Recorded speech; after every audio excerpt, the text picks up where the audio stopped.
Our speaker for this evening is Miss Rakia Charles. Rakia began her career studying holistic medicine at UG Pines Lifestyle Center Institute, founded by the late Doctors Calvin and Agatha Thrash.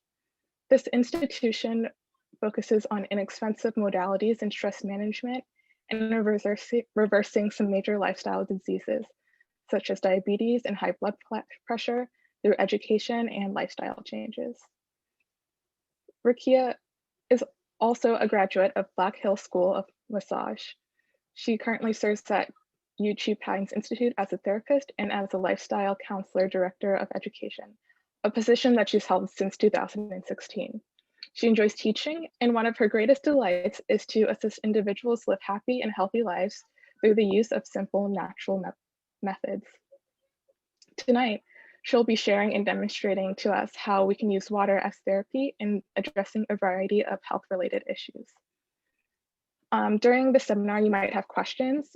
Make sure that you save those questions and either enter them in the chat or wait till the end, where Mrs. Charles will be having a question and answer session. Before we get started, we want to open up this time with a word of prayer, because we believe that to have success in anything, we need to first seek God's blessings. So if Elder Munjin will pray for us, and after prayer, Ms. Charles will begin her presentation. Thank you, Leah. Let us pray.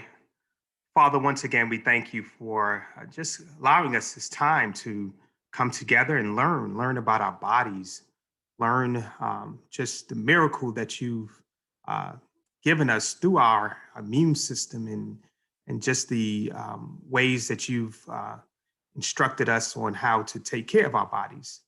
So we want to, first of all, also thank you for allowing Sister Charles to work out the difficulties with the technology there. And we thank you, Lord, for just bringing her here with us, and pray that you would just bless this time together.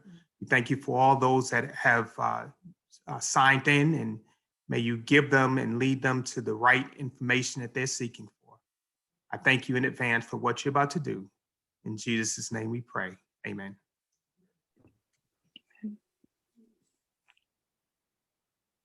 Okay, Sister Rakia, it's all yours. All right. Well, hello, everyone. Finally, we're here. Can you hear me? Yes. Yes. Yes, we're hearing you fine. Okay. Yeah, I just want to apologize for the late start. And I wish you could see the room that I'm sitting in with all the fun, just great things that we had in store, but the Lord knows what we need.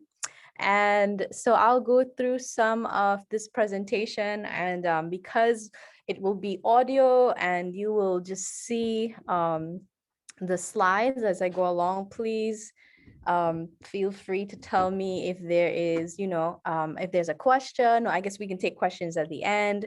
But if there's something that needs to be explained a little bit more, we could do that. As was said by our dear sister before, my name is Rakia Charles. I am originally from Trinidad, but I have been here at UG Pines for about 10 years now, and it has been such a blessing. She mentioned a little bit of what UG Pines does. In a nutshell, we are a live-in lifestyle center and medical missionary training program.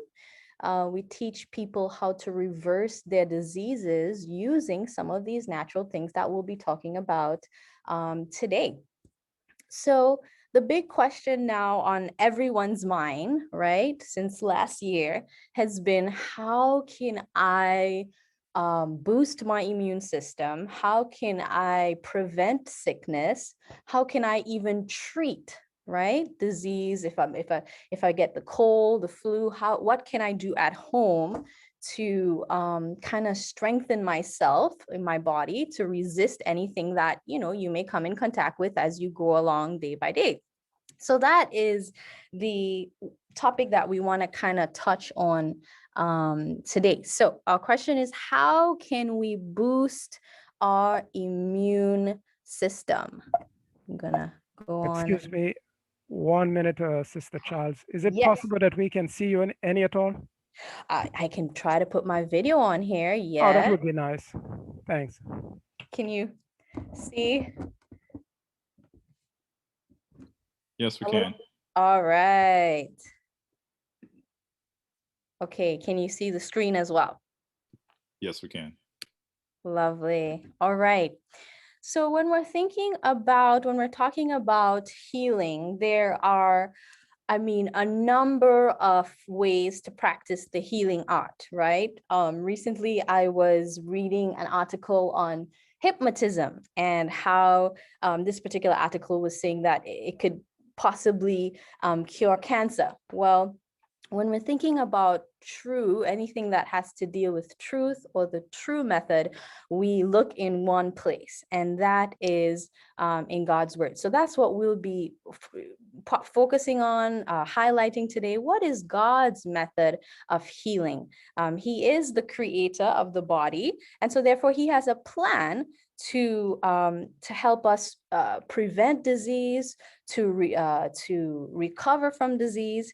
And that's what we want to know. So in the Bible, in Exodus 15:26, it has an interesting verse. Maybe it's a verse that you have read before or you're familiar with. Exodus 15:26 says, "If thou wilt diligently hearken to the voice of the Lord thy God, and will do that which is right in his sight, and will give ear to his commandments, and keep all his statutes, I will put none of the diseases upon thee, which I have brought upon the Egyptians, for I am the Lord that healeth thee." So we're told here in this promise in Exodus that by obedience, we will receive the blessing of health. And that's what we want to do. So we'll be covering the principles of health, or you may know it as the laws of health, the 8 doctors. And then we're going to try to go into some of the natural, simple remedies, natural, simple, yet powerful things that you can do at home to prevent disease. And of course, that last point, cooperation with divine agencies, that is the foundation of it all, right? It's not about the water or the aloe or the lemon or anything that we'll be talking about today. It has no power in of itself, except that it is blessed by the Lord. And when we use these natural things, obeying his word, using these natural things, he will give supernatural results. So just to point out the 8 laws, again, this is not the focus of our topic today, but some may know it as New Start, right? NEWSTART. Today we're using the God's Plan acronym. G stands for godly trust, which I kind of already covered. This is the foundation of perfect health. We will never have health of the body without having peace of mind, that connection between the body and the mind must be 100%. That's how we truly have perfect health. We have here, O stands for open air. And I'll just ask some questions because, right, we're not focusing too much on this. But when we think of how much time we spend outside versus how much time we spend indoors, right? How much outdoor time am I getting? Those we call them negative ions that are positive for the body, helpful for the body. How much of that am I filling my body with? Daily exercise, am I getting at least 30 minutes of, an exercise, a walk outside? Even if it's inside, better outside. But if it's inside, am I getting some amount of that every day? Sunlight, when we think of sunlight, everybody thinks of the vitamin D, right? What am I getting sufficient sunlight that will give me enough vitamin D in my system? But sunlight doesn't always only have to refer to the vitamin D. We can get sunlight in our homes. We can get sunlight, right, as we open the windows and the doors, etc. Next for P, we have plenty of rest. I know this is a difficult one for myself, for many people who are just hard working. Am I getting that 7 to 8 hours of sleep every night? So important for restoration of the body, of the mind even. Water, am I getting lots of water? Here at UG Pines, we say drink 5 to stay alive, 5 cups of water to stay alive, 8 to feel great, and 10 to 12 to rejuvenate. So how much water am I really getting?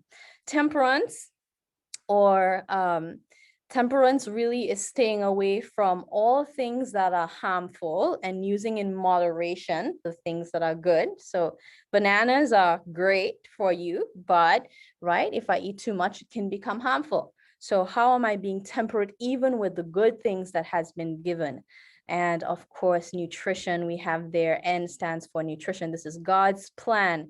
We can go on and on about, how much fruits and vegetables, a plant-based diet can help with reversing disease. I mean, can lengthen our lives.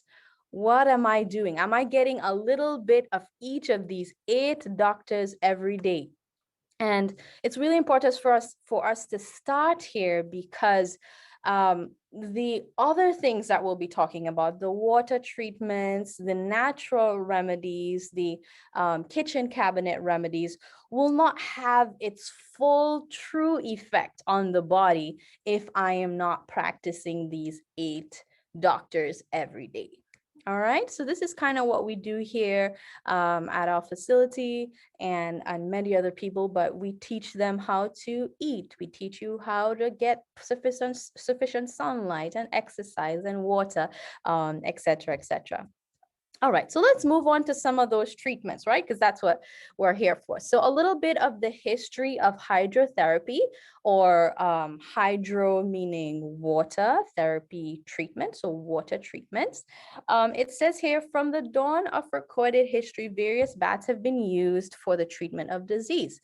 The Babylonians, the Greeks, the Egyptians, the Greeks, and the Romans all used various treatment baths, right? In Sparta, hydrotherapy became compulsory.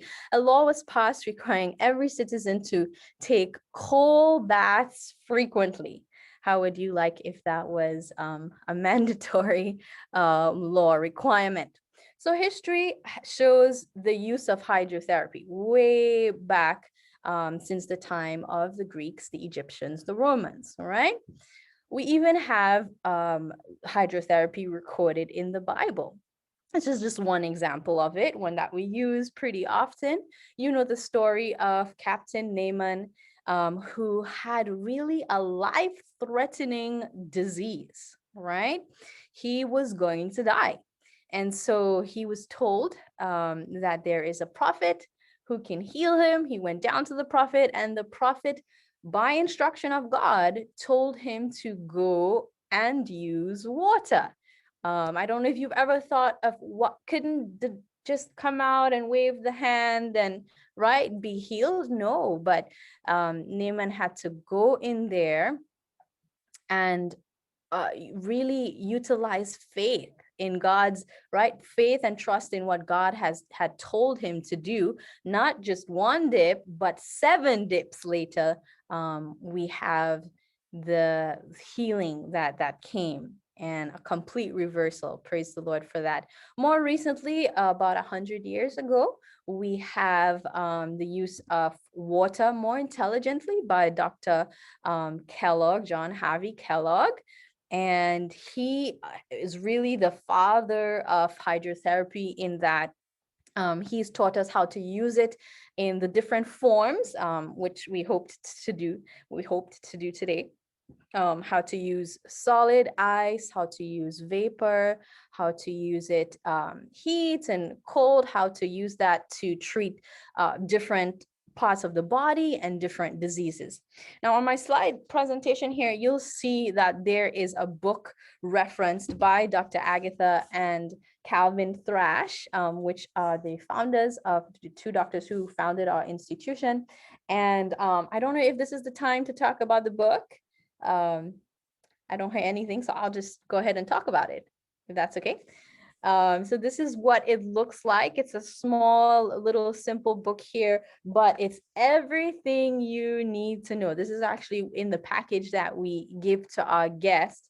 I just have a black and white copy, but you can get a colored copy here. And so those page references are, found in this book. All right, so hydrotherapy is actually used today. You may have used hydrotherapy today, right? By taking a shower. Here are some popular uses of hydrotherapy: colonics, jacuzzis, steam baths, water picks, ice picks, water aerobics, etc., right? What is the rationale? Like, how does this really work? Well, number one, let me just move this across here. Number one, hydrotherapy or water therapy will increase the circulation of blood. All right, we have a saying here that perfect health requires perfect circulation. And so anything that will increase circulation will also increase health, right? That's just not just water treatment, but even massage, hot and cold, right? So first, it increases the circulation of blood. Number two, it stimulates that defense system to combat disease. In some of our treatments, we create fake fever in the body so that the immune system thinks something's going on, something's wrong. Let me send out that immune system full force to clean up whatever is in the system, whatever is invading. So hydrotherapy stimulates the immune system, and finally it rids the body of toxins. And if you've ever had a hydrotherapy treatment yourself, you will see that you're sweating, right? It's just the perfect way for the body to get rid of anything that is harmful. So here we go. Next slide. We use water in its three main forms: liquid, solid, and gas.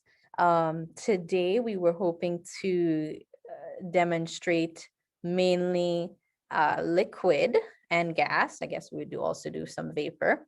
But yeah, so we use it in three main forms: liquid, solid, and gas.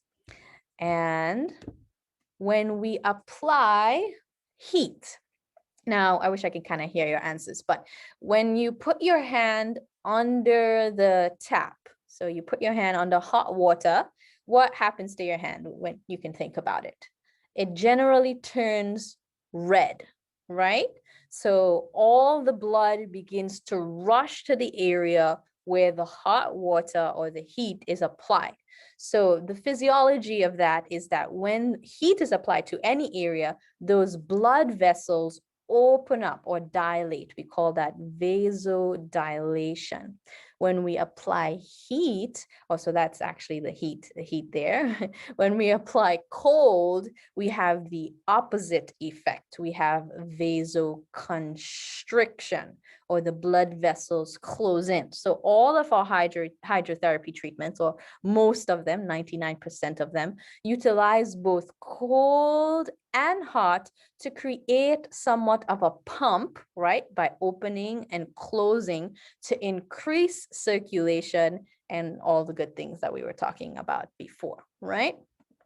Okay, so that's a little bit of how this works: vasoconstriction, vasodilation. Now, cold does have a secondary action, not that that is super important, but if you put on a cold application, let's say a cold cloth or something, if I put it on my skin, immediately the blood vessels will constrict, but over a long period of time, so 6 to 8 hours, it will actually cause the opposite reaction, because the body wants to warm up. It's unnatural. The body wants to warm up that area. And so it will actually cause vasodilation, bringing blood to that area. We have a treatment here called the cold compress, or we actually call it the heating compress, but it's a cold cloth that's applied overnight, so 6 to 8 hours. And that in the morning, when we take that off, the area is warm, hot, red from the body just sending blood to that area to warm it up, okay? Increasing circulation. So we have a variety of treatments. At our facility, we treat things as simple as diabetes or hypertension to, life-threatening cancers, autoimmune disease, right? And so we use a wide variety of treatments under the supervision of the doctor and the lifestyle coach, intelligently getting a treatment plan for each client. Here are some of the treatments that we use. Now, from here on, I guess the host or someone can tell me what you would like me to do. Would you like me to kind of explain how this treatment would go? That would be great. That would be great. Okay, let me just move my little thing here around. All right. So the first hydrotherapy treatment that we wanted to demonstrate today was called the hot foot bath. And the hot foot bath is exactly what it says it is. It is putting your feet in hot water, simply stated. Here we have listed for you the contraindications and the indications. So indications, when can we use this treatment? Contraindications, when we kind of want to watch out, like I shouldn't probably do this treatment. On this side, we have the common indications. We can use this for the common things like the cold, flu, headaches, any type of congestion. So earlier I was explaining that when we apply heat, we have vasodilation, right? So the blood rushes to that area. When I have a headache or even like pelvic cramps, menstrual cramps, the blood is congested in that area. So by applying heat to the extremity, in this case, it's the feet or the foot, by applying heat to an area distal, right, to where the blood is congested, we're actually drawing the blood away from that area, decreasing the pain. So for the headache, when I put my feet or even my hands in hot water, the congestion of blood will move from one area to the other and therefore, decrease pain. And of course, this is not a fix. As we said, we have to find out why. What is the cause of the headache? It's not just a band-aid, right? We want to find out, am I getting sufficient water? What link am I missing? But the hot foot bath may stop that pain for a couple hours even. Okay, so simple, this is good for me. Simply what we do is put the feet into a basin of hot water that is comfortable or tolerable, whatever is warm enough for the client. And then we wrap you up in sheets and blankets, whatever you have at home. We wrap you up. So let's say you're sitting on a chair, you put your feet in the basin of hot water, then you wrap your whole body up in the sheets, in the blanket. And you will, after 10 minutes, you will begin to see that you'll begin to sweat. If it was like we're treating a headache and so on, we should begin to feel that the pain is slowly going away. During this time, we want to make sure that the client or the guest, the patient, your person that you're giving the treatment on is comfortable. So though we're drawing blood away from the area of congestion, we do want to keep something up in the head, right? That's a simple way of saying it. We do want to keep some blood up here because it's important, right? If we draw too much blood away, the client will faint.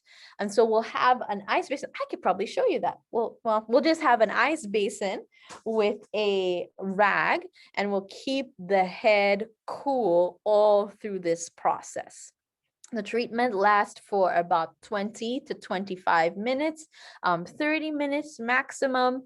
But the goal is just to keep the hot water hot. So that means if you're using a basin, you may have to be refilling with a jug, something like that.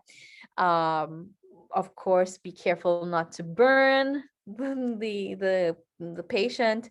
And we're just going to keep them comfortable. So keep the water warm, keep the head cool, and then through the treatment also we may want to offer water because we're losing so much water through the sweat that we want to offer something to drink, right? Generally water.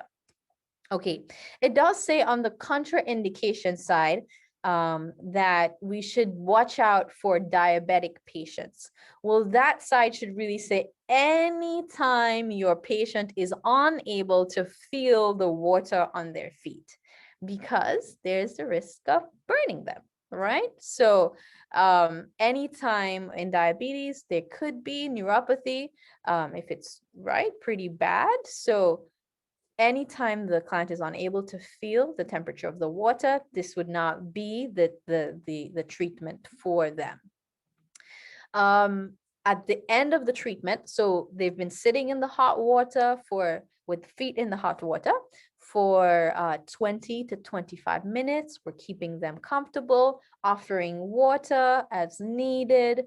We keeping the head cool, and so on. To end the treatment, we want to bring the body back into homeostasis. We kind of want to normalize the blood circulation again. And so we will do that by applying cold. So far, the only place that we've applied cold is to the head. The hot water was down at the feet and the body is warming up. So pretty much warm from here, from the neck on down.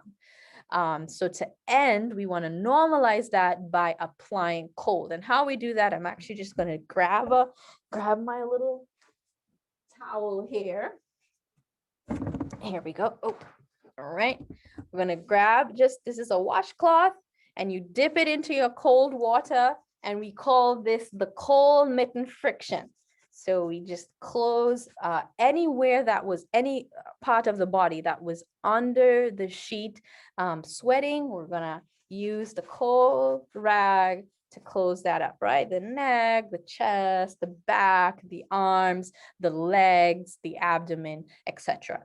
And after doing this treatment, I want to encourage you, kind of like challenge you to try this one. This is probably the simplest ones of the treatments that we were talking about today.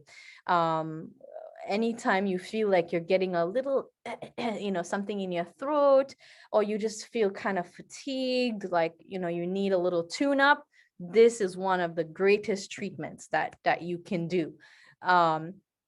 And after doing this, you will recognize, you think, oh, it's so simple, water, right? Ice, cold. After doing this, you feel pretty tired. So right after the cold mitten friction, we take the client to the bed where they will rest for any amount of time, 30 minutes to an hour, as much as they need.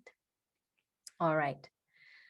Should we take questions on this treatment here? Or what should we do? Should we go on? We can take the questions after you finish. After, okay. All right. Well, the next hydrotherapy treatment that we want to talk about is called the fomentation treatment. This may be a strange word. It really just means pad, hot and cold pad. Here I have an example of what that would look like, and I'll push my computer back in a second to show you more of that. But let's go through the contraindications and the indications. So on the indication side, we have this treatment can be used for chest congestion. Actually, most of any upper respiratory condition, either simple or severe, can be treated with the fomentation treatment here. So you see the list goes on: pneumonia, bronchitis, right? Insomnia even. On the contraindication side, anytime we have an open wound, of course, because we're applying heat, and so therefore drawing blood to the area. And if there's an open wound, it will continue to bleed, right? So anything, an abscess, any open wounds, skin rashes, as if there's a potential that you can increase, that can flare up because you're applying heat right onto the skin. And this fomentation treatment can be done on many different parts of the body, but mainly here we're using it on the chest. And so if there's any heart conditions, we want to stay away unless we have permission to do that. But in a home setting, we want to stay away from doing it if there's a heart disease or heart condition. All right. So this one is, bear with me, it's kind of difficult to explain, but I'll try my best to do it without, right, with you going along with me here. A fomentation, as I said before, is a big word for saying heating a pad, right? Yeah, a pad. So at home, at our facility, we have these nice little pieces of fabric that has been sewed together, but it's just as effective as using a towel at home. So here we have a regular bath towel, right? That has been, I put it in four, folded in four, and I would drench this towel in hot water. So I'll dip it into my hot water, wring it out so that it's not dripping. And then I would actually put it into a plastic bag. It could be a Walmart bag, a garbage bag is what I have here. So I put my folded towel, if you could see that, into the bag. And this is the easiest way to warm up this towel. And then I will roll it up just like this and stick this whole package into the microwave. And some think, oh, it's gonna, right? You can't put plastic in the microwave. Actually, you can put this and it will be just fine. So we'll pop it into the microwave and heat it for, 3 to 5 minutes until hot, pretty much. There are other ways of heating the towel up. You can dip it directly into boiling water, but of course you have to be careful so that your hands wouldn't be burnt and so on. You can also damp the towel like we did in this example and put it into the oven. But this is definitely hands down the easiest way to get it done. Okay, so we have wet towel or warm towel in warm water that we put into, we squeezed out so it's not dripping. We put it into a plastic bag, and then the whole package, plastic bag and towel, goes into the microwave, and we put that on for 3 to 5 minutes. Now, when the fomentation, we'll call that a fomentation now, when that fomentation is warmed up, we can put it onto the area. It's ready to be placed onto the area that has to be treated. So for example, in COVID-19, right, a big thing that we want to be, or a symptom, we have a lot of upper respiratory lung, right, symptoms. And so anytime you hear a cough or something, we want to treat that immediately. So we'll deal with the chest. Here I have this is just a regular dry towel, and I'm going to put my dry towel onto my chest, dry, nothing, just fold it in two, put that onto my chest.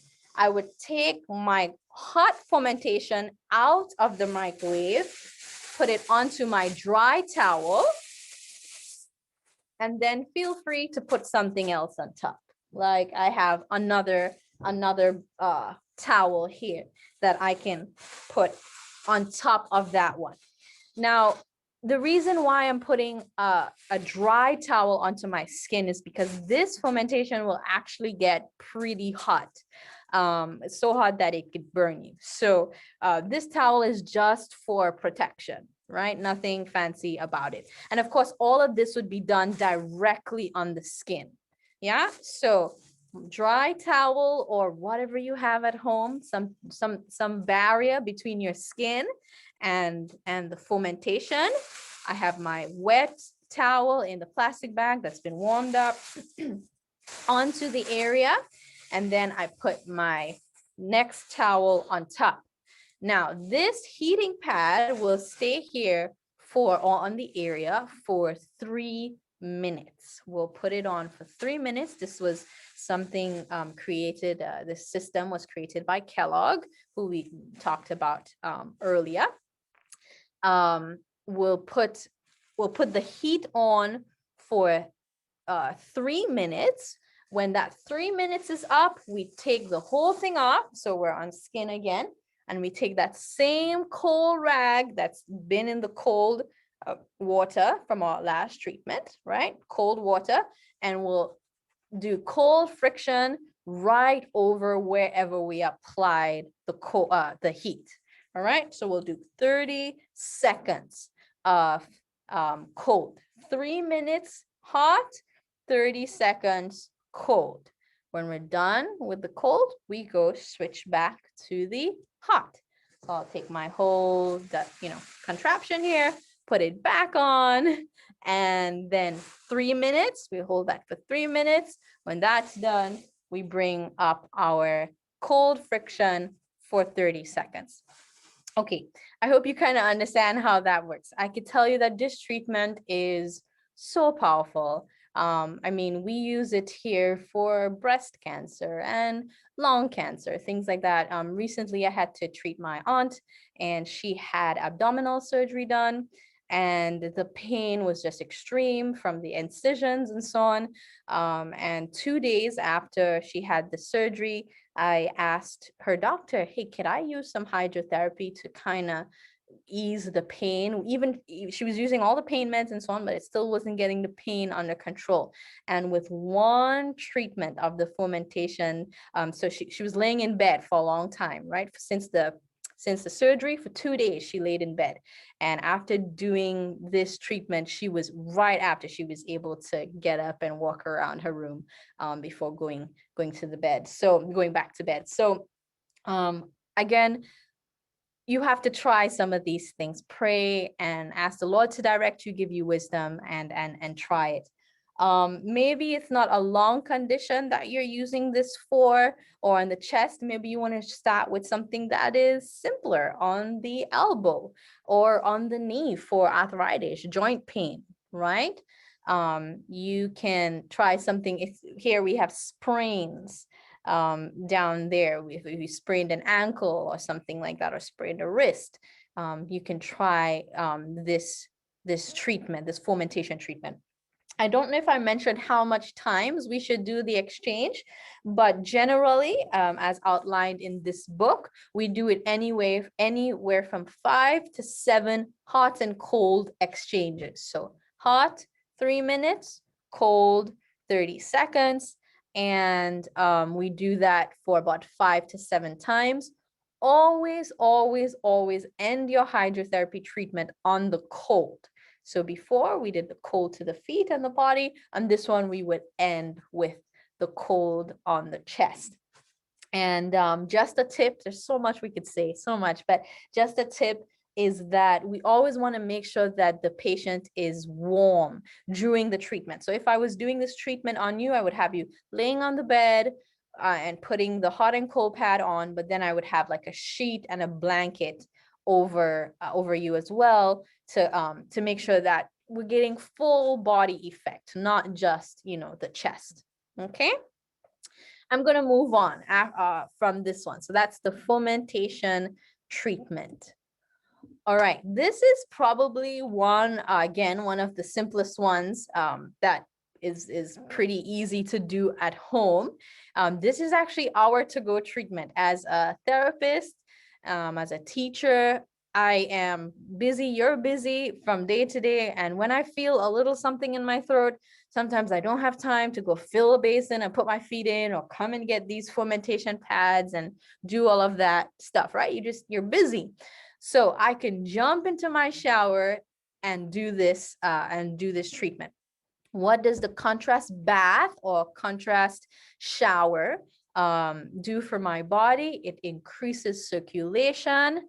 This should say it decreases inflammation. It can help with sprains, strains.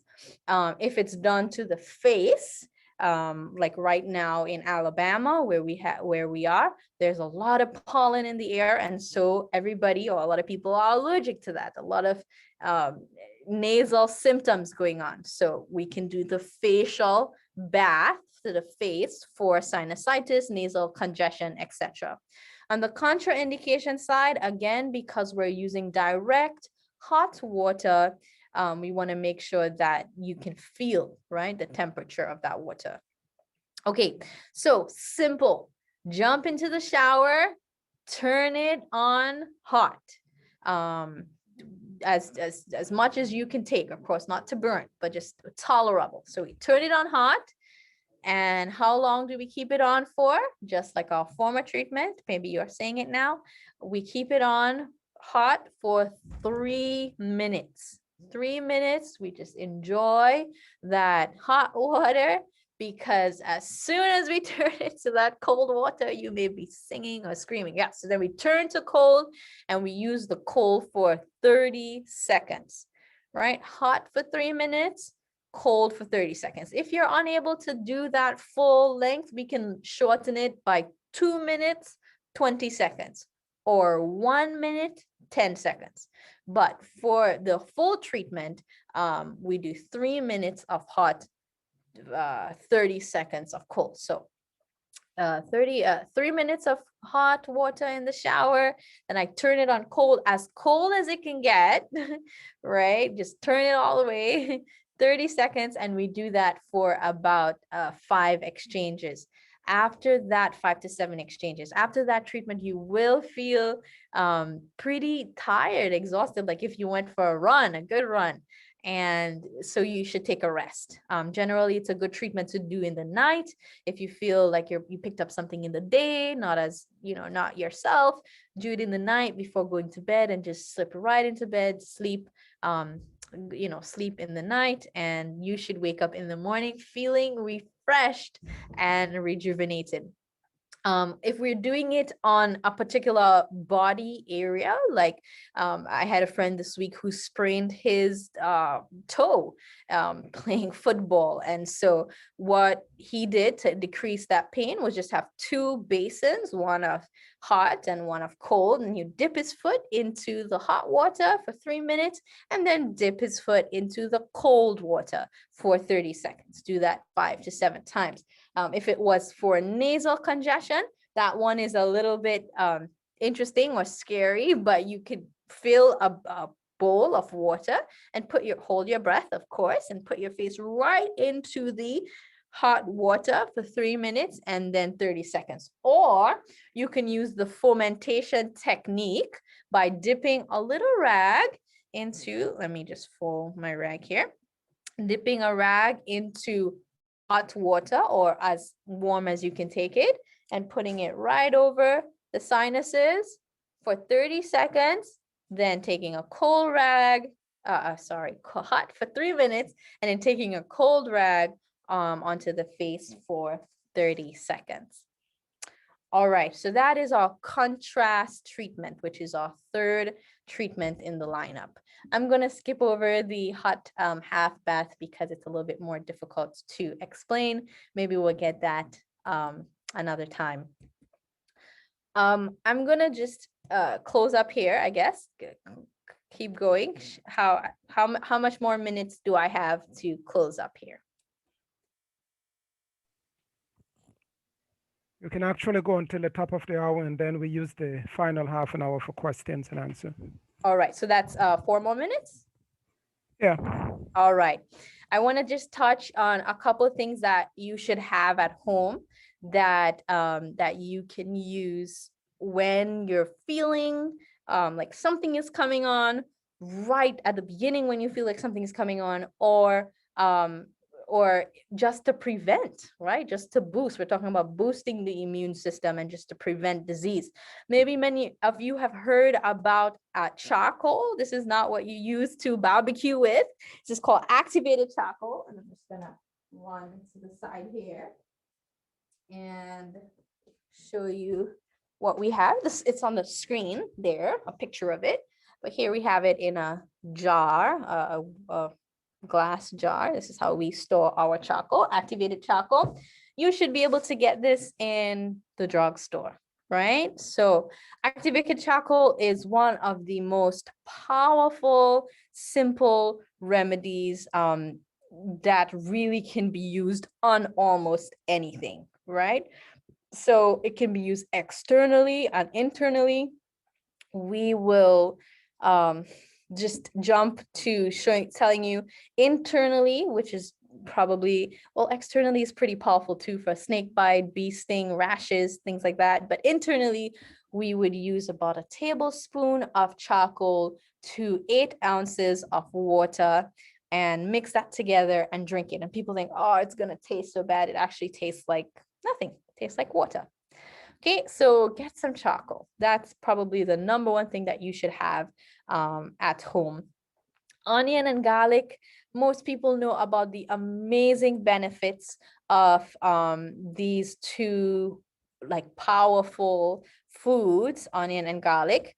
Onion can be used in the place of that fermentation treatment that I explained earlier. Let's say you feel that there's a cough or something coming on, and you can't do the treatment. Actually applying onions to cut and shredded onions to the chest in a wrap can help to reduce the inflammation in the lungs. Yeah, so either chopping those onions and putting them onto a paper towel, chopped onions, put it onto a paper towel, and then we tape the edges so that it doesn't fall out. So paper towel, onions, paper towel on top, tape the edges, and we put that on the chest, and you know, put on a nice tight t-shirt and go to bed at night. That's how we can apply it externally. But if we wanted to use something internally, here's a little recipe for a cough syrup. It's like mom's recipe. This is something that my mom used on us growing up, and it's something that we use here. Simply some lemon juice, onion, a little piece of ginger, and honey. You put all of that into a little pot, bring it to a boil for about 5 minutes, and drink as needed. You can use this if you're having a sore throat.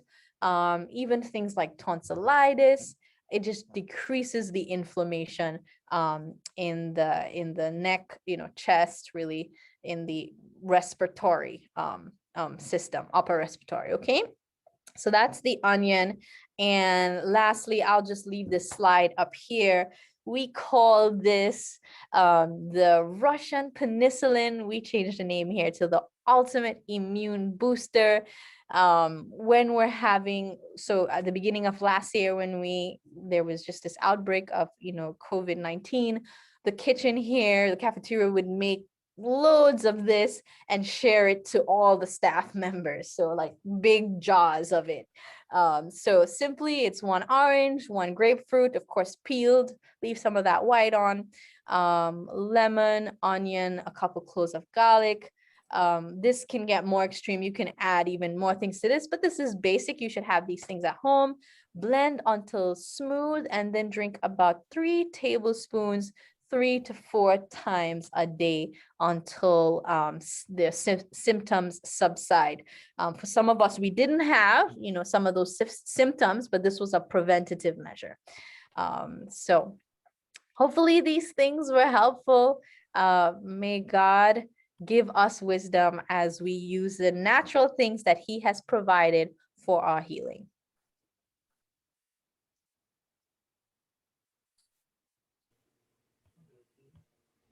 Man.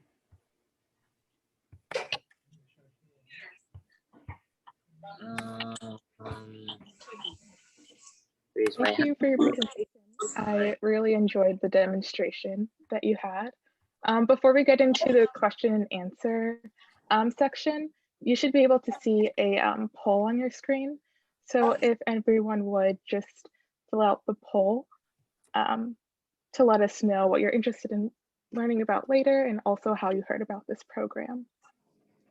So it looks like there's a couple of hands up. So if Miss Carroll would like to ask her question, that would be great. Good evening. Thank you for taking my hand. I had a question about the use of essential oils in hydrotherapy. Have you ever used eucalyptus, pine needle, or lavender in your treatments? Or do you recommend using them? Yes, definitely. In one of the slides here, I believe, oh, it's not here, but in the cough syrup, sometimes we add a couple drips of drops of eucalyptus oil. Pine needles, we live around pine trees. This is where we are out here, and we love using the pine sap or the actual pine from outside or the essential oil. The thing about essential oils is that you just have to make sure that you're getting the purest form possible. Some brands will add, right, like some preservatives or other things in there. And so just make sure that you're getting the purest, find the purest brand or the purest type, and you should be fine. But yeah, we use a host of essential oils here. I didn't know that you can ingest eucalyptus oil. I thought you can just use it in a steam, in a facial sauna steam. Yeah, a facial sauna steam. Yes. Yeah, Treatment. perfect for opening up the nasal, like sinuses and so on. Yeah, with all your essential oils, there should be, we use the Now brand. There's a little statement in the back of the bottle that tells you how much is just enough. So it's literally 1 or 2 drops, yeah, of that essential oil. But again, if you're not sure about the true source of your essential oil, or it's just not something you're comfortable with, it's okay to keep that out as well. But we do use, several of them internally.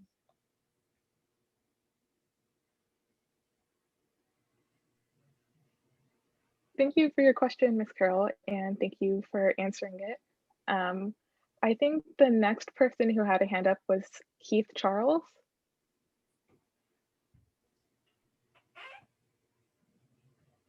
Yes, hi, Rukia, Keith Charles. It is the Keith Charles, your uncle. Oh, hi, uncle. How are you? I'm fine. Great. We came in pretty late. Cynthia is listening in. Oh, hi. But what we heard was tremendously informative, and you demonstrate a sense of authority in the area. So I do greetings from Tobago. Thank you. This is where we are for the Easter. So my question, it has to do with trigeminal neuralgia. That excruciating pain that one will experience in the face. What would you recommend to soothe the pain? Now, if I remember correctly, you can help me here, uncle, but this is a nerve condition.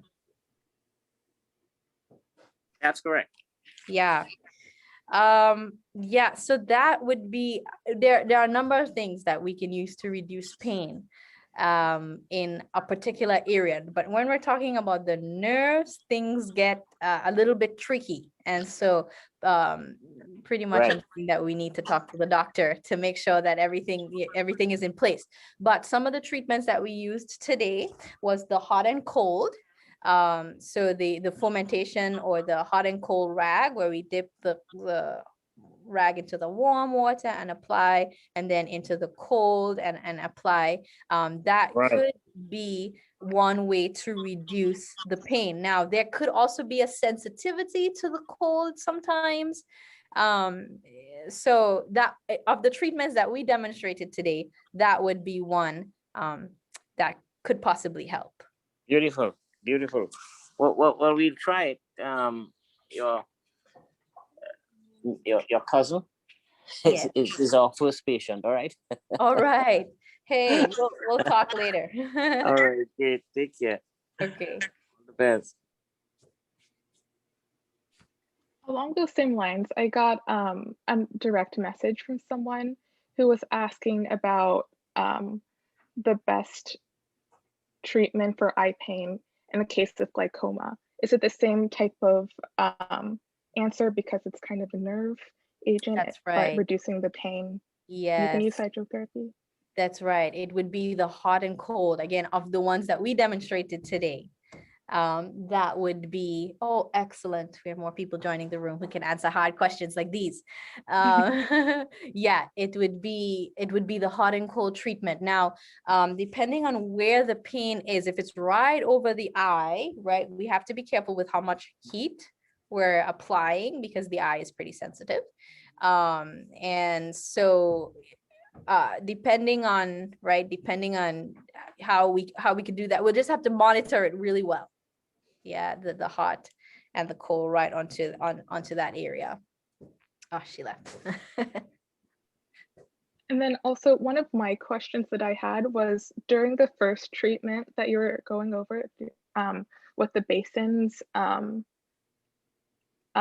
for the hot and cold treatment, is there an ideal temperature that the hot water basin should be, or should it just vary from person to person according to age group or other Yes, things? great question. 104 degrees is usually where we start. 104 degrees Fahrenheit. And I'm going to open my handy dandy notebook here to see what the book, the Simple Remedies book tells us. But yeah, 104 degrees Fahrenheit. So you need a water thermometer for that. You're talking about the foot basin, right? Yes. Yeah. Okay. Yeah. Great question. Thank you. I think Logan had his hand up with a question. Hi, good evening. Thank you for your presentation. I have a quick question. I heard that you mentioned pine needles, and we wanted to utilize the pine needles and to make pine tea from, the surrounding areas around our house. And when we looked at the benefits of it, we saw that it had good antioxidants and just really good for your overall health. I'm not really familiar with it, so could you tell us what we're supposed to do to you? Like, how would we use it, and how would we, like, how much to drink of it, if you could? Yes. The pine, one of the main actions of pine and pine needles is that they activate what we call alveoli macrophages. So the white blood cells in the small parts of the lung. And that can be through just smelling the pine itself, so breaking it apart and inhaling it, or like you mentioned, drinking it in a tea. So the pine needle, to explain maybe how to make the tea, we just boil some water. If it's 4 cups or 2 cups of water, and you put like a handful of either red or white pine. I don't know which one you're referring to. Here we have a lot of the red pine. Of course, wash it and so on, make sure it's clean, and put it into the boiling water, and then have that gently boil for about 15 to 20 minutes. And that should be ready for you to use. And so in place of our cough syrup that we mentioned earlier, that actually should still be on the screen, you can use some of those pine needles. Please take advantage of it if you have it outside.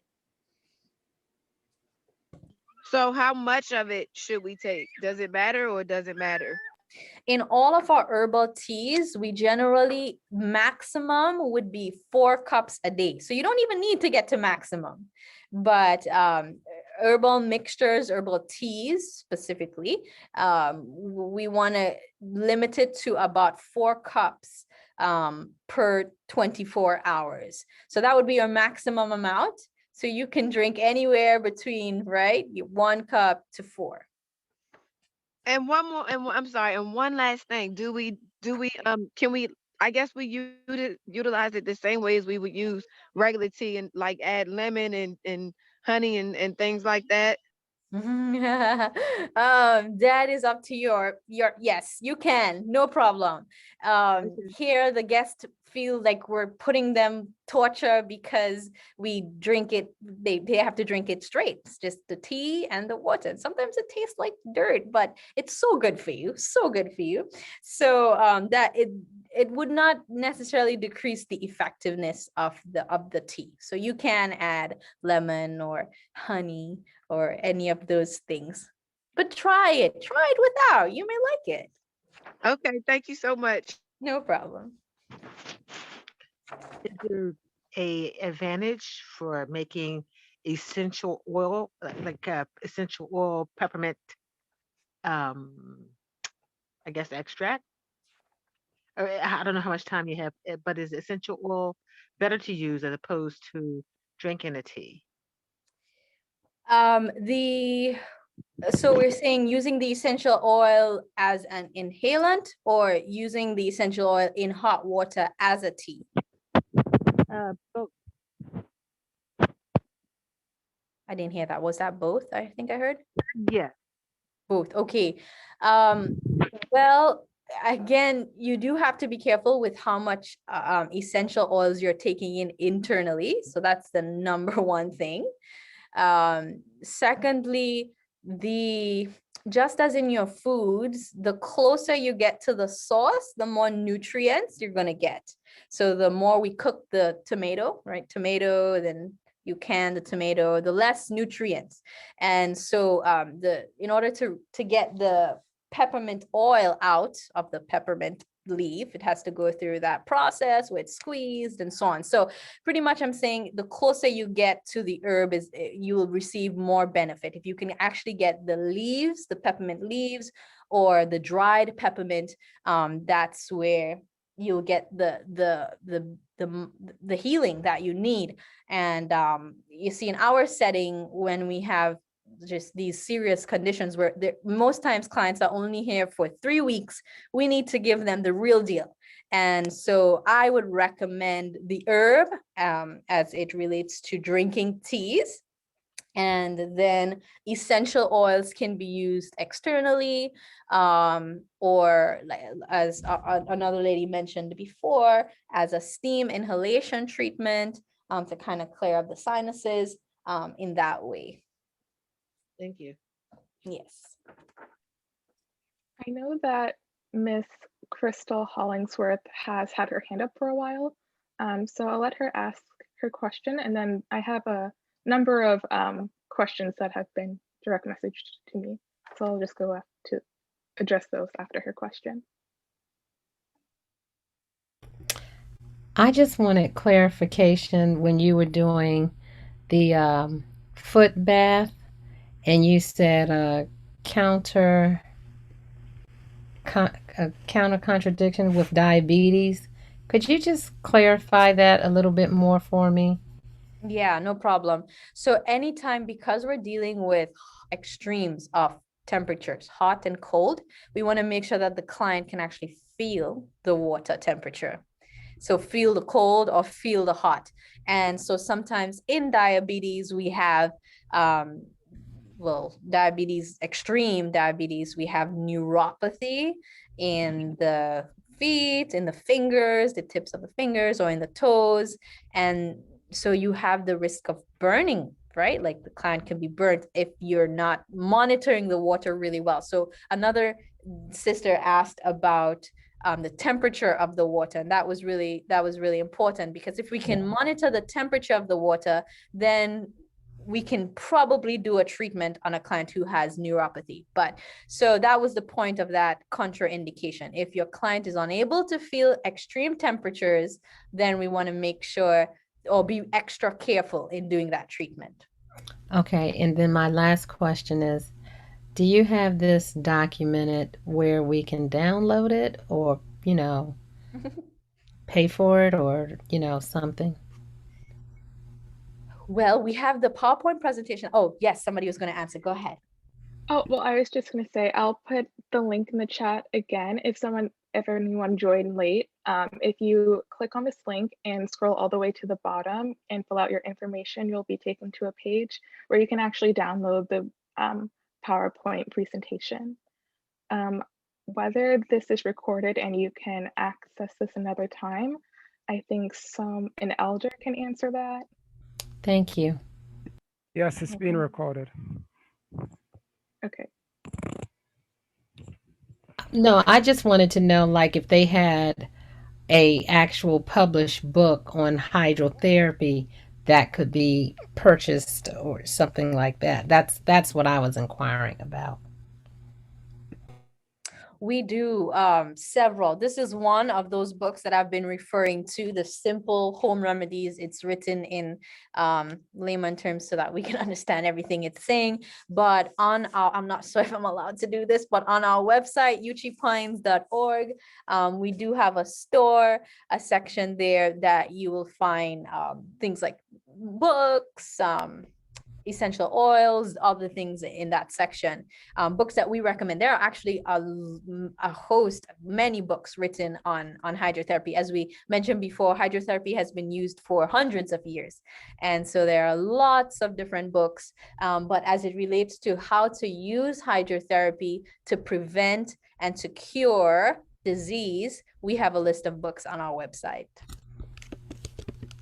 Okay. And actually, I did register on that page when I registered for the Zoom to get the Zoom information, but I did not see the PowerPoint link. I don't know, maybe if you can put a screenshot up of it, maybe it may make it easier for us to find it. Aaliyah. Later at the end. I'm just, just a recommendation. Okay. Mr. Crystal, we'll make a note of that, and we'll even see if we can get you that book. Okay, thank you.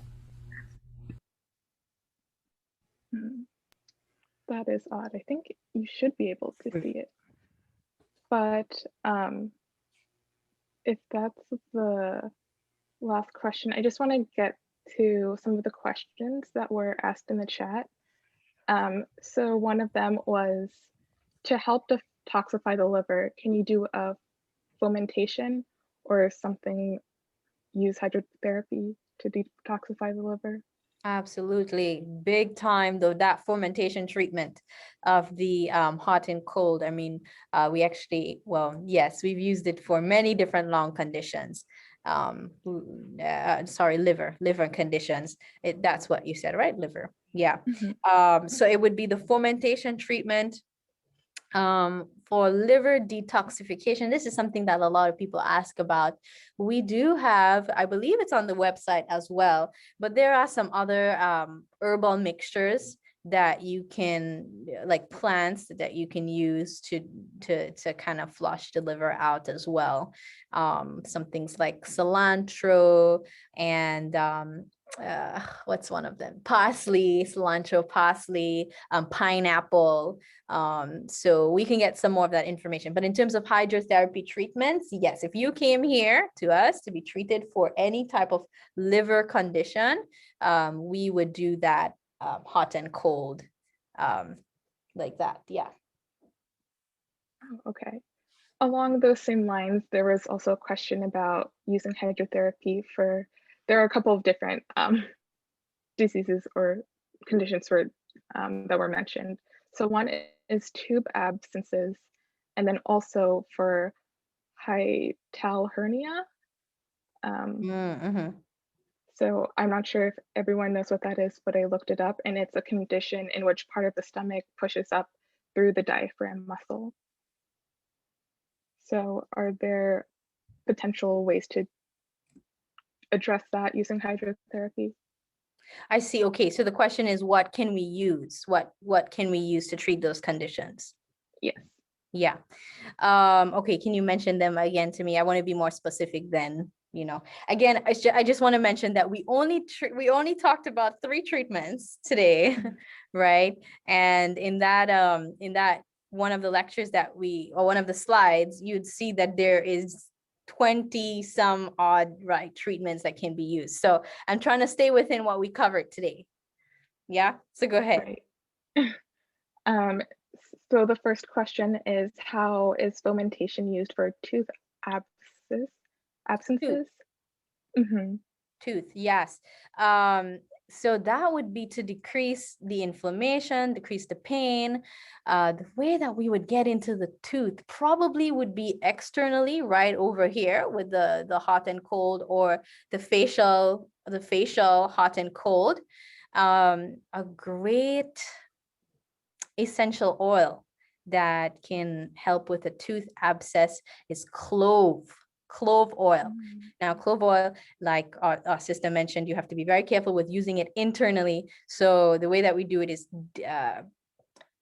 putting like a cotton ball, let's say a cotton ball, and we put some clove oil on there and just stick it into the area that is being affected. But yes, of the treatments that we covered today, it would be just directly applying extreme. It would have to be pretty hot and cold over the jaw or the tooth that's infected.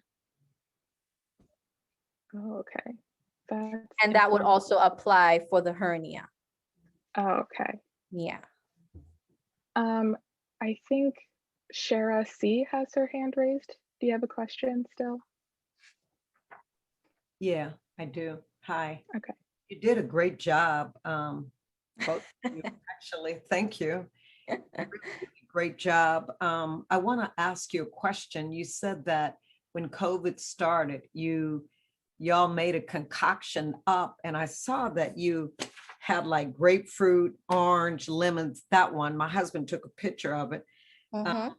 I want to ask you a question. Did you, because I had 2 family members that had the COVID virus, and I gave them a natural penicillin, and it's similar to what you said that you all took at UG Pines. Except for it calls for 3 drops of peppermint oil.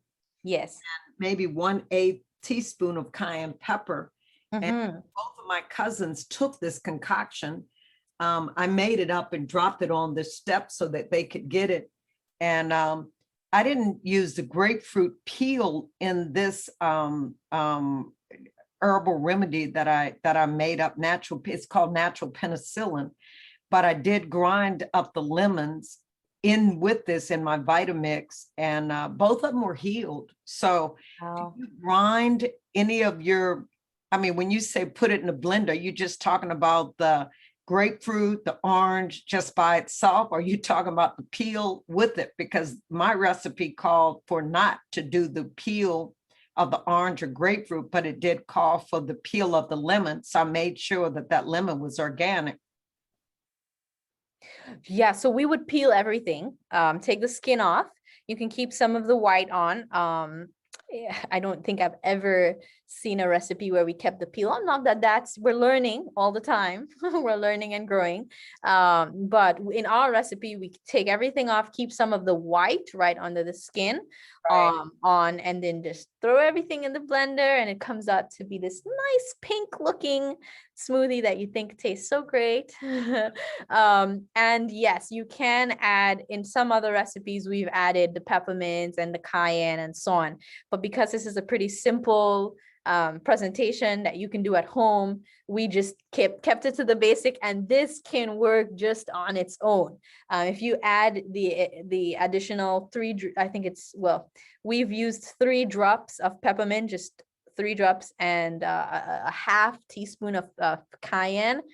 So it will give it that extra kick, but this just by itself will do great as well. Well, in this recipe, it's probably 1/8 or 1/16 of a teaspoon, but both of them were healed. So I praise the Lord for that. One more thing I want to ask you is that we live out in the country, sort of.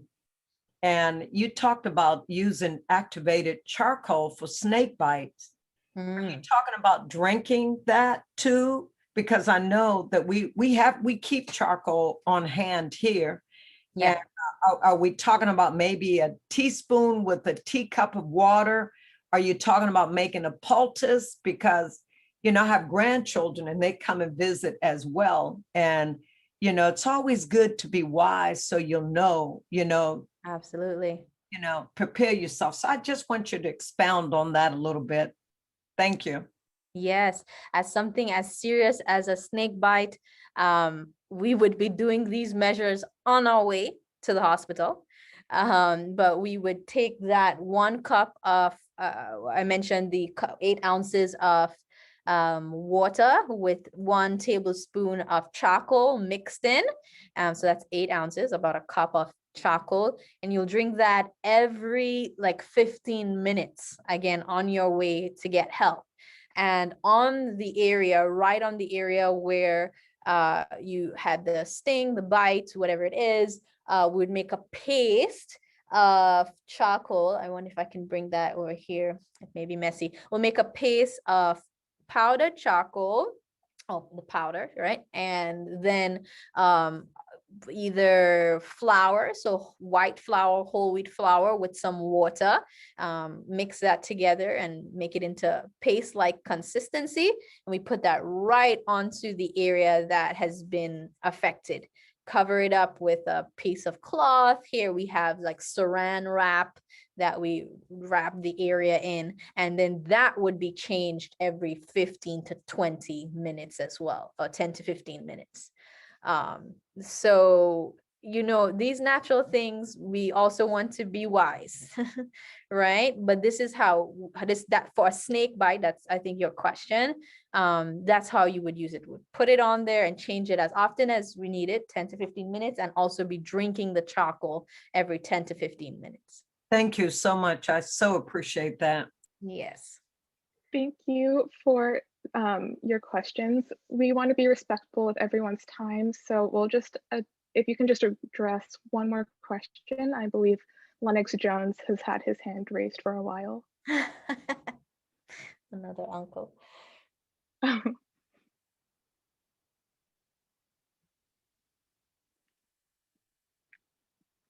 Did you have a question, Mr. Jones? Uncle, he drifted off. Well, Auntie's on the line. Oh, Auntie. Auntie's on the line. I don't know how Uncle didn't come on, but I did have my hand raised. And you're doing fantastic, Rukia. Very proud of you. And my question is this. I believe you are familiar with C-reactive protein. Yes. That shows up on your blood panel. Mm-hmm. So do you think that any of your treatments that you mentioned, I didn't get the full presentation, but any of your treatments that you mentioned, do you consider any of them effective in helping with reducing the C-reactive protein in your body? Yes. All right. So C-reactive protein will be raised when the body is, and Auntie, you can help me out here too, generally raised when the body is inflamed. Yes. So that could either be like locally inflammation, or like systemically, so cardiovascular disease, atherosclerosis, things like that. So the treatments will help to decrease inflammation. Probably the one that will be most specific, or the most best in treating general inflammation in the body, like a increase in inflammation, would be the contrast shower, where you get into the shower 3 minutes hot, 30 seconds cold. But to decrease like the specific C-reactive protein, CRP, it's really a diet thing, a diet and exercise, combination of that. That would be more powerful than any of these treatments that we demonstrated today. But not that they can't work, right? Right. But let's say the hydrotherapy would be more of like a temporary fix to the problem versus something that would be long-term. So to answer your question, yes, of the treatments that we demonstrated today, the best one would be that shower, where you get in there, get nice and warm for 3 minutes, 30 seconds, 3 minutes hot, 30 seconds cool for about 5 exchanges. And of course, you know, the CPR is some C-reactive protein, yeah, CRP is something that you will measure in your blood over a length of time. So that one treatment done consistently could potentially affect that result. Okay, wonderful. Thank you. Well, just to close out, I want to say thank you for your presentation. And I think I speak for everyone listening, saying that we learned a lot and really appreciate you taking time to and presenting to us. So why don't we close out? Let's close out with a word of prayer. Dear Lord, thank you for this day. Thank you for letting us all come together to listen to the seminar. Please let this message resonate with us, and hopefully it has taught everyone something and will resonate in our hearts. Please bless us and help us go forward with the rest of our night. In Jesus' name, amen.